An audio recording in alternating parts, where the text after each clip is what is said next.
Real Ones is a film podcast where we discuss a collection of works from every era. Each season, our cast of 4 drafts 8 movies, selecting from indie, art house, mainstream, and beyond. Featuring your hosts, Charles. You just opened my eyes to a whole other layer of this movie that I'm definitely going to pay attention on the third watch. Lee. I don't think McDonagh understands racism. He does not get it. B Wil. He said 26 canto. Nigga, I didn't know it was numbered in cantos. And Ron. I think everything we consume has like an underlying like mission statement. Like, this is what I'm trying to make you feel. This is what I'm attempting to accomplish.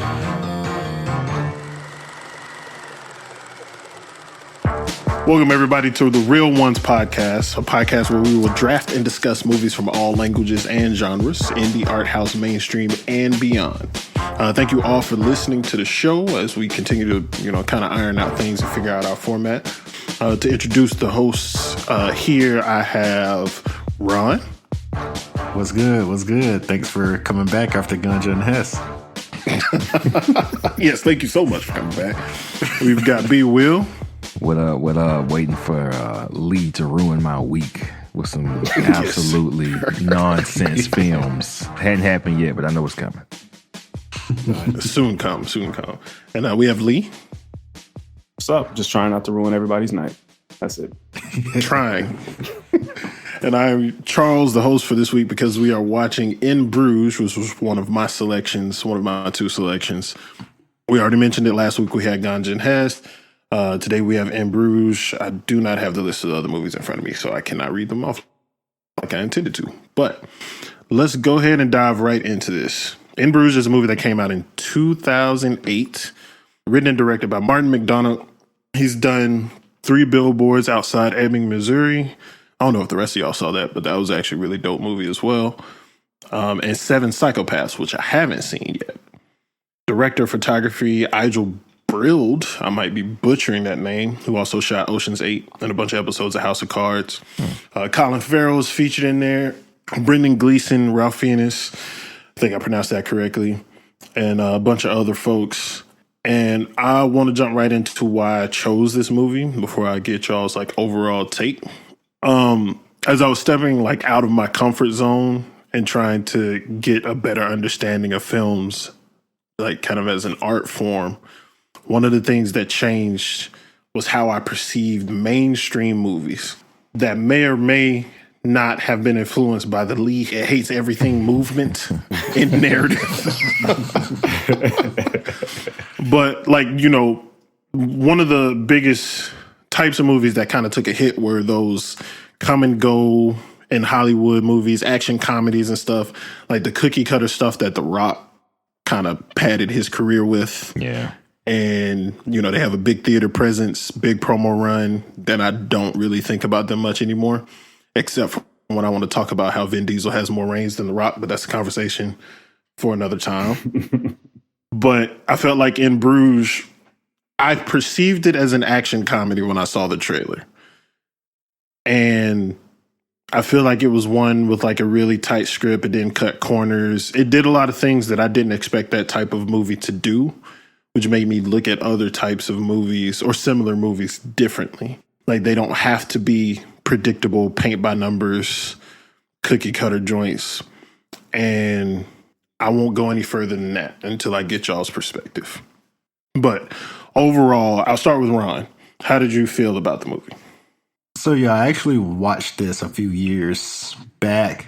Okay. Crazy enough, I watched 7 Psychopaths first, and I actually like 7 Psychopaths, even though it has its flaws. I do like the offbeat dark comedy.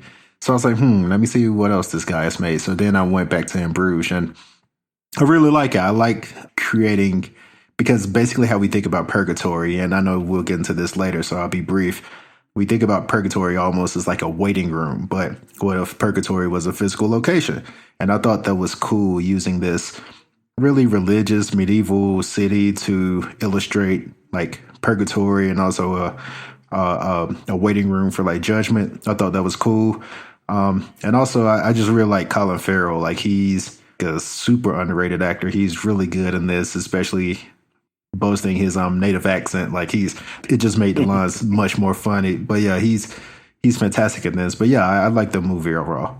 And I will say this, I did rewatch it and prep for this, and I think I like it more than I did initially. I was kind of like lukewarm on it initially, but I think I like it way more now. All right, I feel that. How about you, Lee? I don't know if I'm going to be able to give my overall without just diving in, so I'll try to stay as brief as possible. But I'm kind of the opposite of Ron, like how Ron concluded, where he said, he was lukewarm on it to begin with, and he liked it a lot more this time around. I liked it a lot the first time I saw it. I watched it more or less in a vacuum. Obviously, in 2008, I wasn't plugged into an online film community, and nobody around me cared about these types of movies. So I just thought, oh, that's a good little one-off film from this unknown filmmaker. Never talked to anybody about it, and discovered years later, recently actually, that the film had a crazy, massive following. So many people worship at the altar of this film, and I had no idea. So it's kind of been on my list to revisit, and I rewatched it when we put it on the list for this pod, and I liked it a lot less this time around. I think I laughed one time in the entire film at the very end, which if this is the type of film, McDonagh does the type of humor that if you don't find it funny, it's kind of like Tarantino. It just kind of grates on you. It's nails on a chalkboard. And that's kind of what it was for me. I'll kind of save my other statements, but overall, I think it's solid. It has a fantastic screenplay. I just don't buy some other things about it, but I'll leave it at that for now. Got it. B Wil? I liked it because I didn't know what to expect, and I thought it was going to be dark. I didn't watch any trailer. I just saw the title.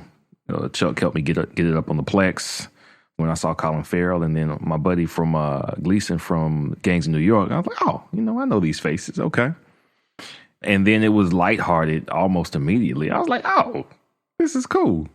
It didn't really get, dark until a good minute into it, but I liked that it was lighthearted. I like the setting a lot. I'm much more conscious and aware of what setting does for a story. So them being so lighthearted in this city that has this old, religious and kind of reverent feel to it was a really good contrast. I like that a lot, especially what happens later being it's dark in that city that during the day was so vibrant. Like nighttime happens and then the underbelly of the city in multiple ways. I like that contrast, but I don't have any complaints about them. Well, I liked it. I'll stay there. I liked it, and I'm trying to think about what I liked and what I disliked more than I would otherwise. Because usually I just be like, "Hey, it was cool to me," and that'll be good enough as a casual watcher. But yeah, I think I want to echo Ron, the fact that Colin Farrell, man, like I don't know why this man isn't acting in more movies that just get like super acclaimed, because every time I've seen him act, it's been very, very good. And I knew he was Irish. Just him talking in his accent was funny to me. I don't think that would have been funny if he was trying to do an American accent and saying this stuff. It wouldn't have been funny, but it's funny to me because he's saying it in this accent. I really liked him. Gleeson was Gleeson.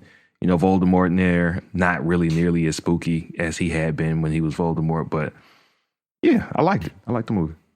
Word. There were some things, like on the humor side of things, I actually kind of agree with Lee. There were some things that were not as funny to me on the second watch than they were in the first, but some of the stuff was funnier to me. Like I could appreciate it more. And then I'm glad, Ron, that you brought up the purgatory thing, because that's not a thread that I caught on my first watch at all. But I kind of feel like I was looking for it on the second watch, because I went in expecting an action comedy the first time, so I was getting thrown for a loop on the first watch entirely. But the second time I went in, fully knowing and kind of trying to look for those threads and seeing if it built up, and I think it did. I can't fully articulate all of the different ways that it did, like the church scene with the blood of Christ and the liquor. I was actually looking for more from that, but I might have been so focused looking one way that I missed some of the other elements. But we can go ahead and jump into what we liked about the movie. For me, the screenplay was first and foremost the thing that stood out to me on the first watch and the second watch. It felt like so incredibly tight. It brought everything full circle. It also, and this could go into, if the humor doesn't hit, then this movie's really not going to hit for you, because it's one big punchline to me regarding the little person, or dwarf, as they say in the movie. And if that humor is not there, then that punchline is not going to land at all. And I can totally understand not liking the movie after that. But it just felt really well paced and well acted too. All of them really, really killed that. Gleeson, I've seen him as Mad Eye Moody in Harry Potter. I don't think I've seen him in anything else. He stood out to me in that too. And Ralph, I've seen him in a few things, and he always kills it. And I feel the same way about Colin.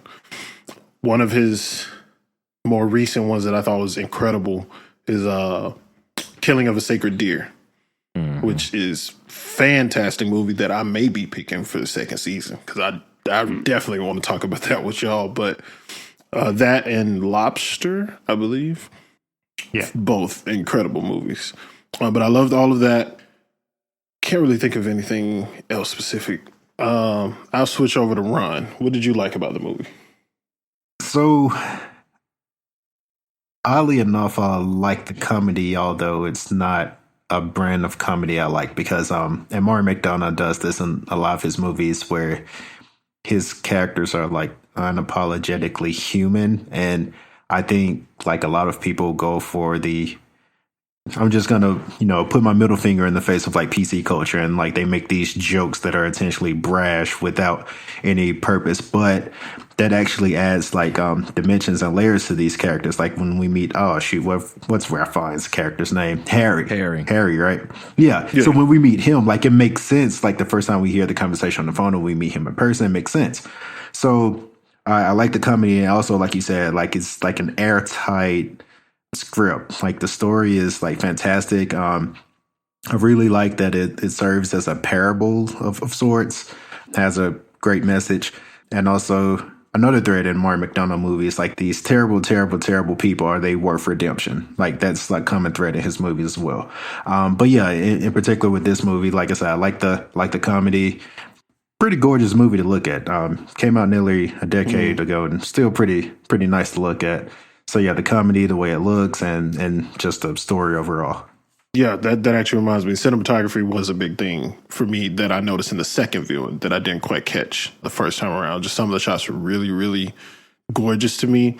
One that comes to mind, Gleeson coming off that place in the park with the pistol, with the silenced pistol. That was a really good shot. Both of them sitting down, Harry and Gleeson talking to each other when Harry first came into town. I enjoyed that. It was a few shots that really stood out to me throughout the entire movie. Lee, what did you like about the movie? So I mentioned I ain't even saying nothing yet, man. All right, so I mentioned that I really like the screenplay, and I kind of want to augment that a little bit. So I admire the screenplay. I admire what he pulled off, because to me, like everybody mentions purgatory with this film, and it's still the Divine Comedy, but for me, I thought a lot about Dante's Inferno specifically. The film starts, and like you can see this in the screenplay. I read the script last week, and you can see like he points out very specific landmarks, and he points out like the otherworldliness of the setting. And the first thing you see in the film is a little demon statue, right? So like it's kind of a descent into hell immediately. To me, I said the film reminds a lot of people of Purgatory, and a lot of people have written about that.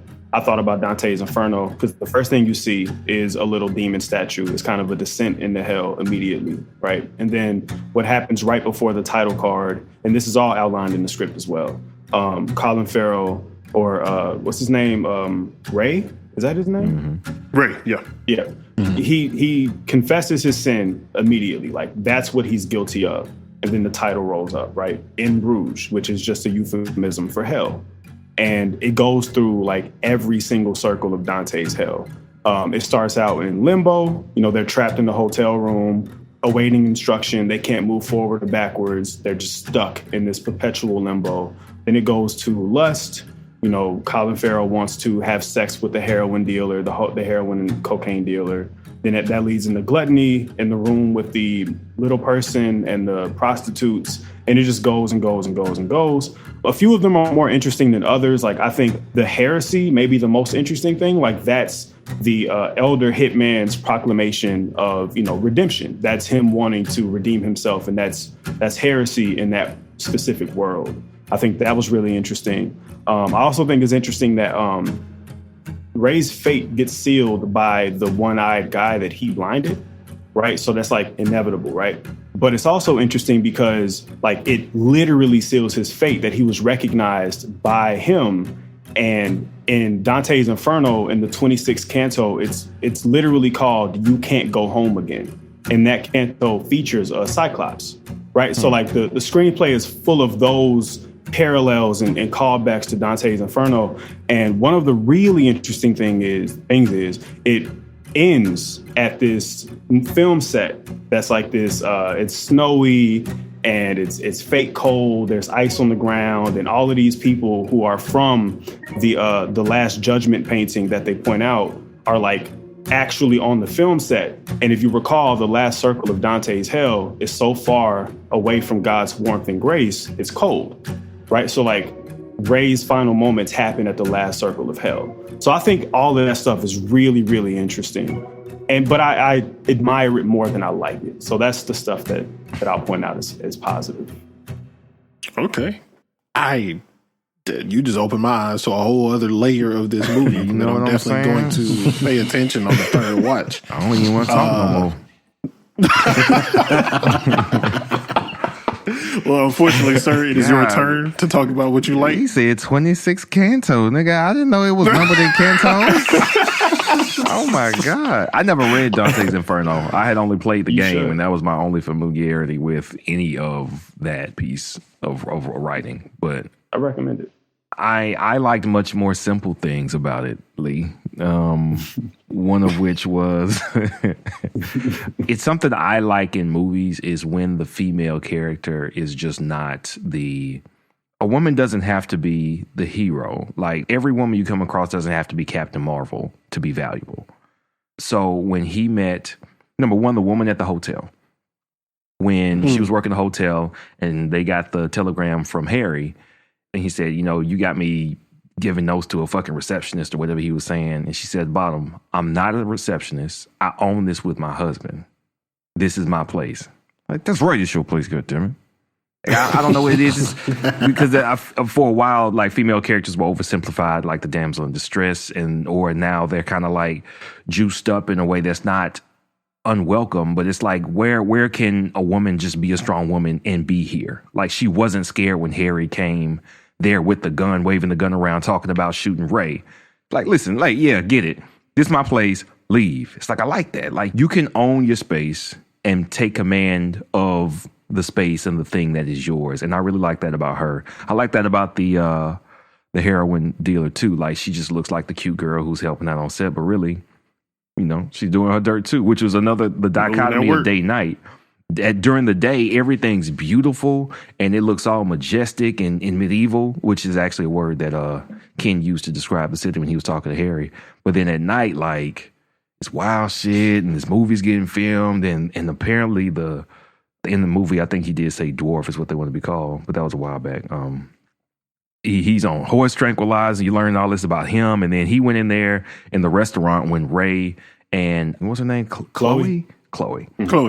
And they go on this date, and then Ray's beating up on this dude and his wife, and that was like, wow, what? Like, dog, you wilding? But she wasn't scared off by that.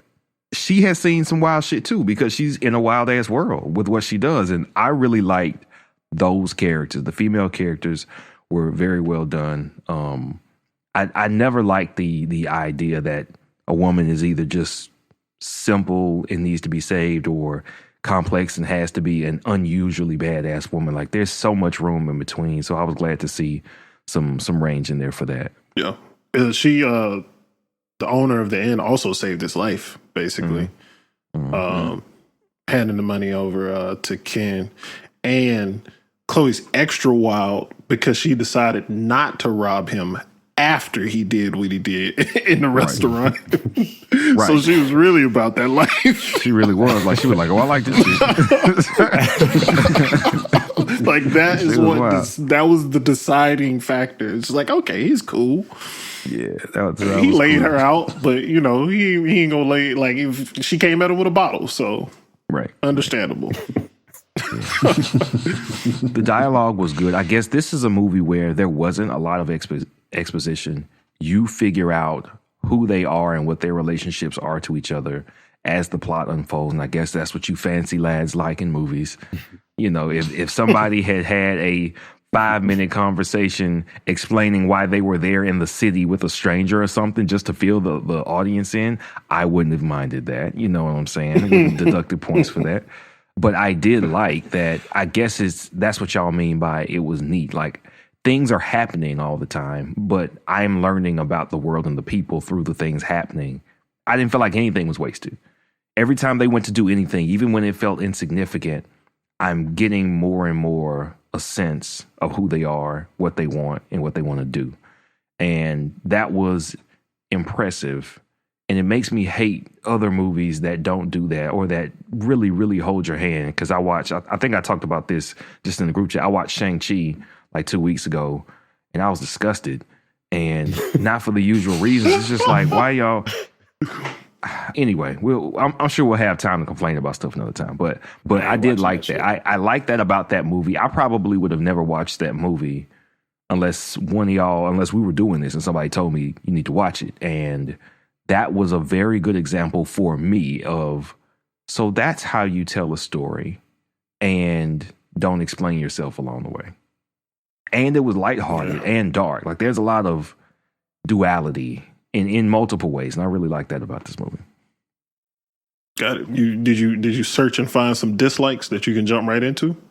Sure. I had a couple, you know what I'm saying? So one was,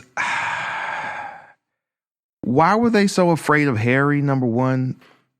Harry just seemed like look, man, I'm going to come and I'm going to kill you. It's like, yeah, but Harry, you just here by yourself with one dude. You didn't come with an army, man. I could have smoked you as soon as you came in the door. And maybe I'm taking a lot of movies I've watched that are just overtly violent. Like, I can't watch John Wick and then let the dude who's coming to kill me just, hey, man, here, I know I messed up. No, nigga, I'm going to kill you, and then I'm going to go hang on my boy Ray.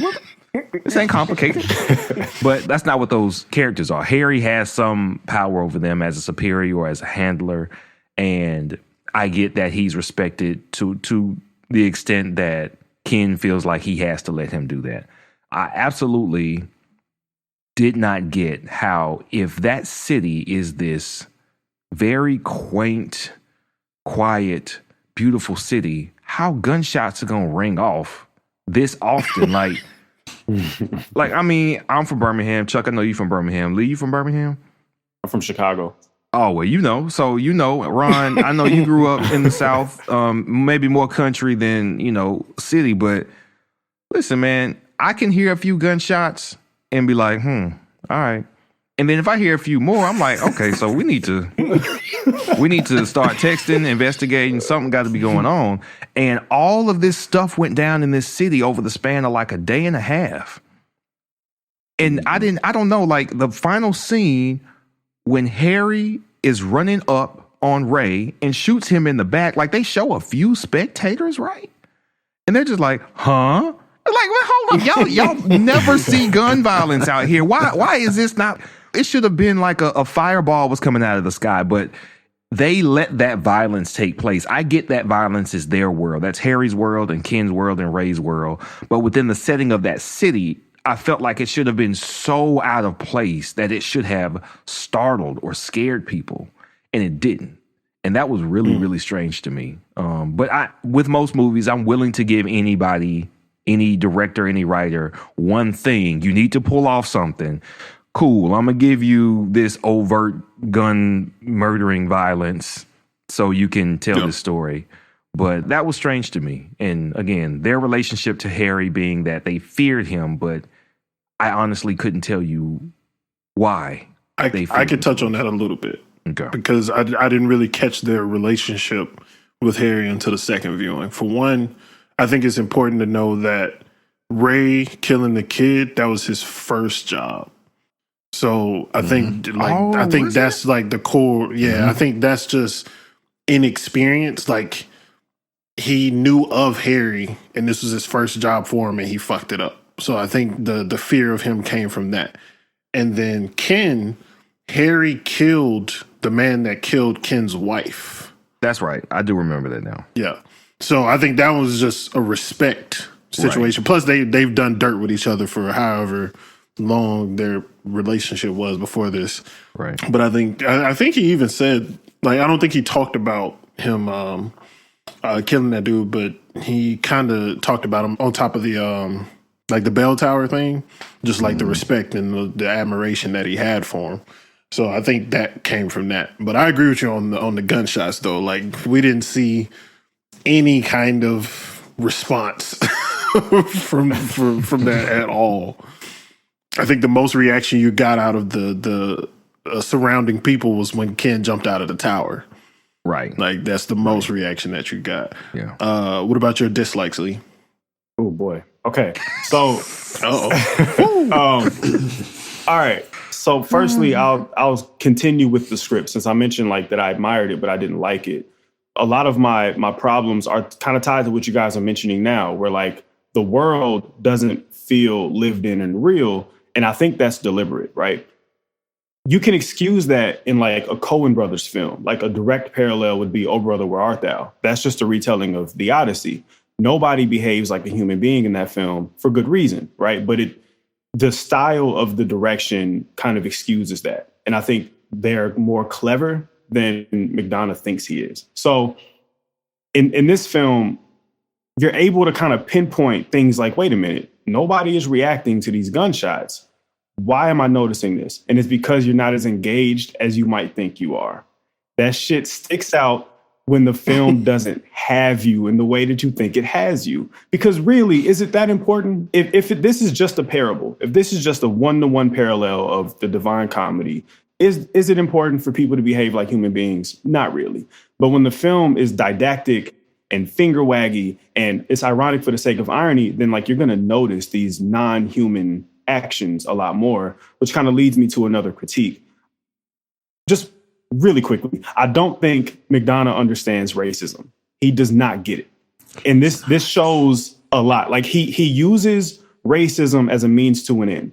And a lot of filmmakers do this shit. Like early Tarantino films did this a lot, but Tarantino grew out of it. And I'll still argue Tarantino isn't the anti-racist that he thinks he is, but at least he understands it to a degree where it's not distracting if you don't think about it. But McDonagh just does not get it, bro. Like he uses blatant anti-blackness to excuse bigotry towards a little person. He uses it to progress stories like in 3 Billboards, right? He uses anti-blackness as a redemption arc.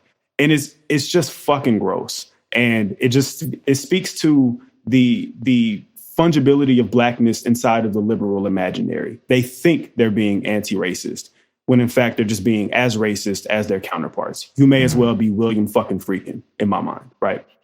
That's one thing that a lot of people are just frankly not going to care about. But moving to his directing, I think he is a very, very, very pedestrian director. It takes a special kind of lack of cinematic talent to make Super 35 anamorphic film boring. Chuck, you pointed out the best shots in the film, and those are the only shots in the film that look anything like a cinematic thing. Like when they're when Harry comes into town and they're at that table and they're talking, and both of their reverse shots have these shallow depth of fields. That shit looks phenomenal. Like that shit looks great.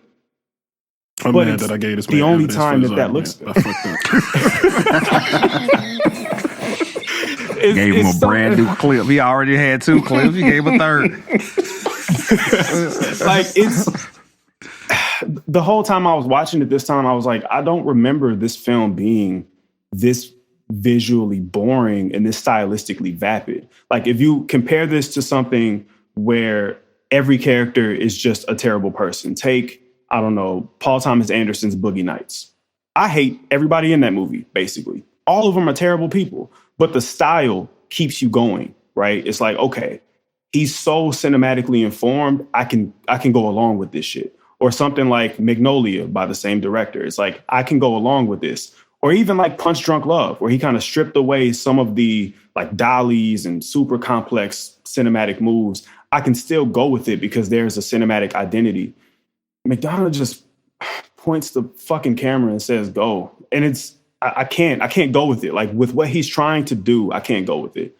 But that's not to give him no credit, right? Because like the center portion of the painting that they looked at, The Last Judgment, in Hell, the primary color in that painting is brown, and that informs the color palette of this film. So I'll give him that, right? He does little things like that. And this is a directorial debut, and he does get better. I mean, he got better immediately, like visually with Seven Psychopaths. I would argue that's a better directed film, way worse screenplay, way less watchable in my opinion.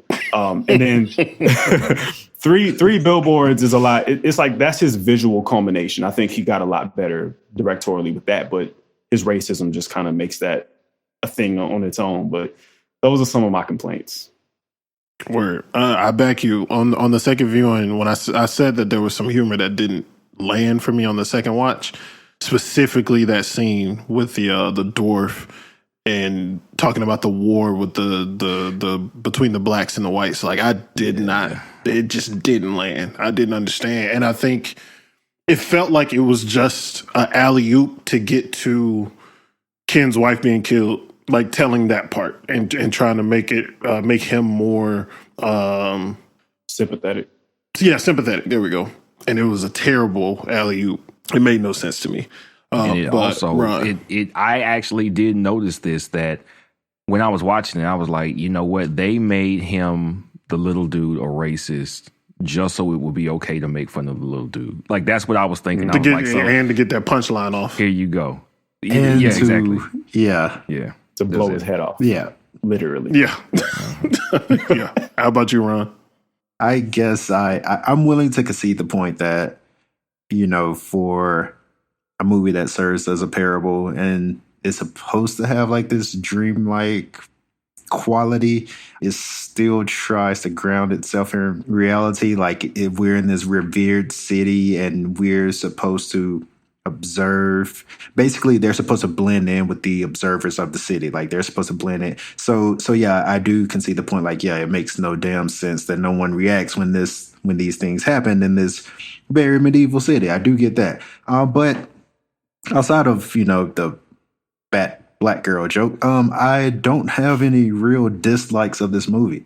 And I'm not saying it's like a perfect movie because it's not at all, but I think it also helps that I watched this movie out of sequence. If I would have watched this as McDonagh's first film, I would be like, But watching Seven Psychopaths first, I think I'm like softer. And I'm like, okay, I see where he began and where he ended up. So I think that kind of like frames my perception of it. So I don't have any real strong dislikes of it. Like it definitely has its flaws, but you can kind of see he was still developing his style. So in that way, like that's why I'm not so tough on it. Okay. Gotcha. And I just want to clarify that, like, I don't think this film is bad by any means. It's just not for me, right? Like, it's kind of just my taste right now just isn't in a place where I like that super ironic postmodernist humor all that much, and I don't really enjoy seeing the seams of what you're making if I can't go with it in other ways. And he doesn't have the directorial flair, in my opinion, to make me go with it. But I do not think it's bad. Like, I'm glad I own it, and I would show it to people who are looking to get into this type of film, because I do think it's great for that, for sure. So, like I suspected, your distaste leads right into something that I was going to ask about. I'll preface it by saying this. Like, my current movie watching era is one of, like, pure curiosity, and I want to watch things, even things that I watched that were bad, that I felt were bad, like way back in the day. I want to rewatch them, see if I take something else from them. I'm just generally curious. I want to see what these experiences are. I want to see why people think this is good, why they think it's bad, et cetera, et cetera. And partly I envy experts or people that I perceive as experts because I feel like they can appreciate a work good or bad. But it made me think, when you've become almost like hyper aware of something like structure, does it add to or take away from the experience when you can basically like see the matrix of a script or a screenplay? Like you just said, like you could see the seams as you're getting through it. And I think you already answered the question. It kind of took away from it. But could you, any of you that feel like y'all want to answer that, kind of expound? Yeah, I can touch on that. So it definitely makes revisiting works that you can't go with a little worse. But when films click, they click. Like Spencer, like Ron has seen Spencer. He can attest to this. The screenplay for Spencer is incredible. Like it's awesome. It's a perfect screenplay. So knowing how that film is working and being aware of all of the different elements works because everything is in service of the overarching idea. Like the way the film is shot, the way it's edited, the way it's directed, the music is even in service of Diana's subjective experience in that film. So everything comes together and works. But with a film like In Bruges, where everything sort of seems like a means to an end, right? Like you guys mentioned the film, the script being tight, like nothing happens on accident. It just feels like this thing is happening as pure setup for this other thing to happen. Nothing is incidental. And that's not what life is like. And it's okay, again, parable, but when you're aware of it, then if you're in a scene that the sole purpose of the scene is to convey gluttony, and you're just surrounded by all of these characters that you absolutely hate, once you get the point, it's like, all right, I'm ready for this shit to be over. Like, when can this scene end? I get it. I know what you're doing, right? Now, can we get on with it? Like, can you end it?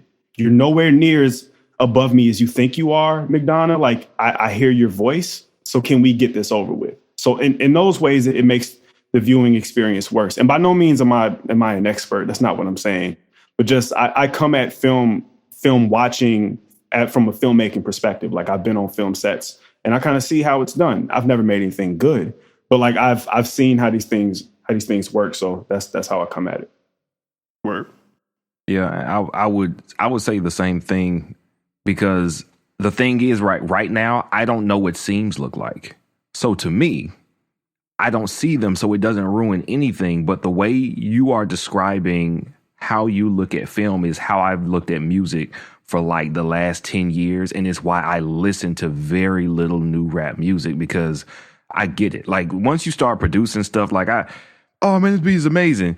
Man, that's a loop. That take 5 seconds to make. All this shit's trash. It took no creativity. It's like, and because I see it, like down to the effects people use on voices and people like, oh man, it sounds so deep. No, it's not. I got that preset. That's weak. That's trash. And so once you know how, as my homeboy Breezo say, once you see how the hot dog is made, you don't want to eat fucking hot dogs no more.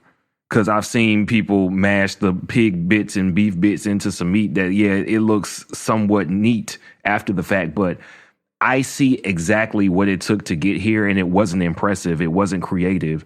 So I'm hoping I don't see so much of it by the end of this show because I don't want y'all ruining bullshit that I like to watch.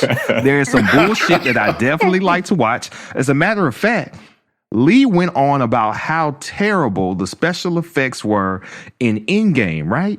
And I'm like, what are you talking about? That was the most amazing special effects. But okay, so here's Okay, I'm getting off topic, but I need to describe this because Lee's already taken something from me. My homeboy, so what he does is he'll buy the 4K Blu-ray of something and it comes with a digital copy. And he'll be like, hey, I'm coming to you first if you want to buy the digital copy code because I got the 4K. I was like, yeah, cool. So if it's something that I want it in 4K, he'll give me the code. So I watched Endgame and I found out where the last battle started when Iron Man, Thor, and Cap are standing on that mountain about to go fight Thanos, right? It's like, okay, this was it. I was in the movies, like almost in tears from the culmination of these years in this fight, right? So I know it's like 2 hours, 6 minutes. And that's where it starts. I'll be like, damn, I'm having a bad day at work. I'm bored. I'm going to put this on. So Lee said that shit on Twitter, right? And then I'm looking, I'm like, damn, it looked like they just standing on a junk pile, but everything in the back looks fake. Like, why did I not see this before? Like, everything looks fake. And then there's another part of the fight where Captain Marvel has the gauntlet in her hand, and she is flying towards the time machine. And the explosions behind her look so cheap. It looks so trash. I was like, how did I not see this? This nigga has ruined one of the best, the childlike wonder in me that has survived to this day. He has killed a part of it. And so I'm saying all that to say, it's all right, Lee. We all got to grow up sometimes. I say all that to say, I hope that as we look at more movies, I do want to see more of what makes a movie. Because once you get behind the scenes and you see technically, it's like you can't not see how things are structured, set up, designed to evoke a certain response. And then it becomes a matter of the screenwriter or the director simply using a technique or a tool to evoke a certain feeling or response. And then it becomes technical, robotic, not necessarily creative. Something masterful can still come of technical mastery, I'm sure. I'm positive that on a technical sense, things can happen. And even if it's not the most creative thing that's ever been done, it can still create something wonderful. But I am definitely hoping that I can see and appreciate, but I don't want to get the film schooling that Lee has where I can't watch nothing and not enjoy anything just silly. Like, I want to be able to put on some silly shit and still love it, man. So, but I definitely do think once you understand and see it, or you see the seams, or you've seen how the hot dog is made, it definitely changes how you feel about that piece of art. Absolutely. I definitely think that takes place. Before I get to you, Ron, I'll throw a couple things out there. I have no evidence of this, but I'm pretty sure how you felt is how he made so many people feel when he talked about Black Panther. Because they had to accept how bad the third act in that movie was when it came to the CG. That wasn't the thing that he pointed out specifically, but I knew it was bad when I was watching it, but it was Black Panther. It was like there's a statute of limitations on my criticism of that movie because we come together as a people. Right. But I saw that CG. And I have not gone back. Like, I saw clips of it, and I was like, I can't do this no more. It was bad. I was surprised, man. They had been. It was some of the worst. It was some of the worst they had done. That was some bad. of the worst. And like, it's awful. I feel like that definitely couldn't have been a director choice, not alone. It wasn't. Studio note. Yeah. Ain't no way. Disney does previs. They do previs. They pre-render certain sequences that you have to direct and write around. Nobody likes talking about that, but they do that shit. It was garbage. I hate that.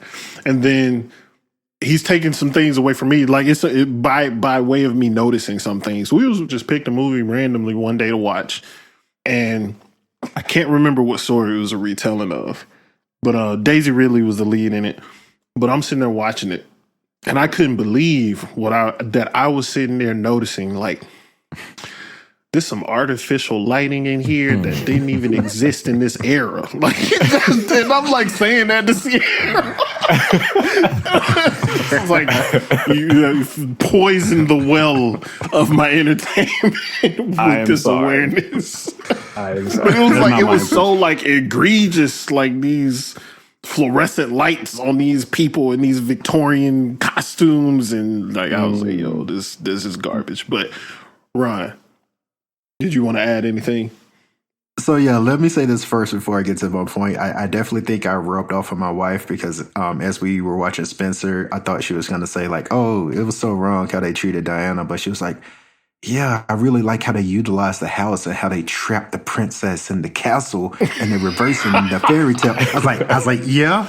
But no, let me get to my point. So let me say this.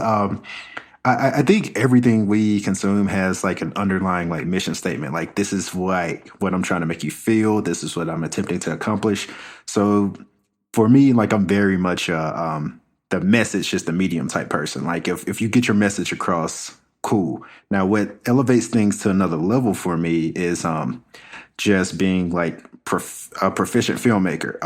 One movie we're going to get to later really does this. It uses some cool techniques to further illustrate the point. Hereditary, by the way. So for me, in particular with this film, like Lee said, I did see the seams, but I do think the message got across. But for me, it has to be a blending of those things, because I've also seen some movies that are like technically proficient, but absolute shit storytelling. Like, for instance, I apologize to them every time I see them, but my homeboy Joshua Club Monster and my homegirl Ebony, I got them to see Madeline's Madeline at Sidewalk Film Festival. Filmmaking exquisite. The movie was shit though, so that's what I'm saying. Like it comes off as very pretentious when the message is lacking. So for me, like, the message is first and foremost. Like, what are you trying to say with this movie? Are you trying to make me laugh? Are you trying to make me feel something? If you get that across first, I'm cool. So I guess I'm also like a writer's medium type person. Like, if the writing is good, I typically can, ignore some, filmmaking deficiencies. But yeah, so that's what's important with me. And I think this movie, on the second rewatch, like it came across strong. I won't say it was like almost ham-fisted, but he definitely came across strong with the themes. But at the same time, like, what he was trying to say with this movie. So for me, it still landed. So yeah. Okay, cool. I definitely appreciate all of y'all's perspective on that. And I didn't expect that I was going to come away with such a much better understanding of this film, even though I selected it, but I definitely appreciate it. Do y'all want to add anything before we close out? I think this film would be a fantastic double feature with The Lighthouse. I really do. Because The Lighthouse is very similar, but it's better. It does everything better.